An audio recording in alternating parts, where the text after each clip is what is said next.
અમદાવાદથી સમાચાર મણિનગરના પરિવારને ઓનલાઈન મીઠાઈમાં કડવો અનુભવ થયો। ભગવાનના પ્રસાદ માટે ઓનલાઈન મીઠાઈ મંગાવવામાં આવી, પરંતુ પરિવારનો આરોપ છે કે મીઠાઈમાં ફૂગ હતી, જેથી સોમવારે સાંજે આરોગ્ય વિભાગે તપાસ કરી ગ્વાલિયા એકમને સીલ મારી દેવામાં આવ્યું છે અને મીઠાઈના નમૂનાને લેબમાં તપાસ માટે મોકલવામાં આવ્યા છે।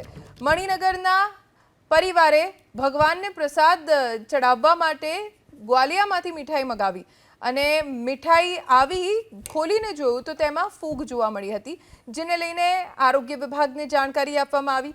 પરિવારની ફરિયાદના આધારે ગ્વાલિયા સ્વીટ્સમાં તપાસ હાથ ધરવામાં આવી। હાલ તો ગ્વાલિયા સ્વીટ્સને સીલ કરી દેવામાં આવ્યું છે। પરિવારે આરોગ્ય વિભાગને જાણ કરતા હવે આરોગ્ય વિભાગે મીઠાઈના નમૂના લીધા છે અને એફએસએલમાં મોકલ્યા છે। વધુ જાણકારી અમારા સંવાદદાતા કુશાંગ સોની પાસેથી પ્રાપ્ત કરીશું। કુશાંગ, અત્યારે શું કાર્યવાહી કોર્પોરેશનને કરી છે? બિલકુલ, આ ઘટના ગઈકાલની છે, જ્યારે મણિનગરના જૈન પરિવારે પ્રસાદ મંગાવતા તેમને પ્રસાદના જે લાડુ હતા તેમાં ફૂગ હોવાની આશંકા ગઈ હતી અને તેમણે તમામ જે વિડીયો છે તે અમદાવાદ મહાનગરપાલિકાના આરોગ્ય વિભાગને મોકલ્યા હતા।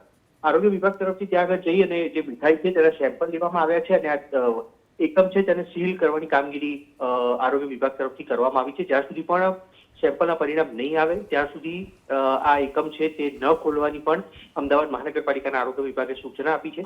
જોકે અત્યાર સુધી તેના રિપોર્ટ નથી આવ્યા, પરંતુ આગામી સપ્તાહમાં તેના રિપોર્ટ આવે તે પ્રકારની શક્યતાઓ છે। અને જે પરિવાર ભોગ બન્યો હતો તેમાં પણ એક નારાજગી જોવા મળી છે, કારણ કે મોટું એકમ છે, રેપ્યુટેડ એકમ છે અને તેમાં આ પ્રકારની ખામી આવવાના કારણે તેમણે આરોગ્ય વિભાગને ફરિયાદ કરી હતી। તે બાદ આરોગ્ય વિભાગે ગત સાંજે આ એકમ છે તેને સીલ કરવાની કામગીરી હાથ ધરી છે।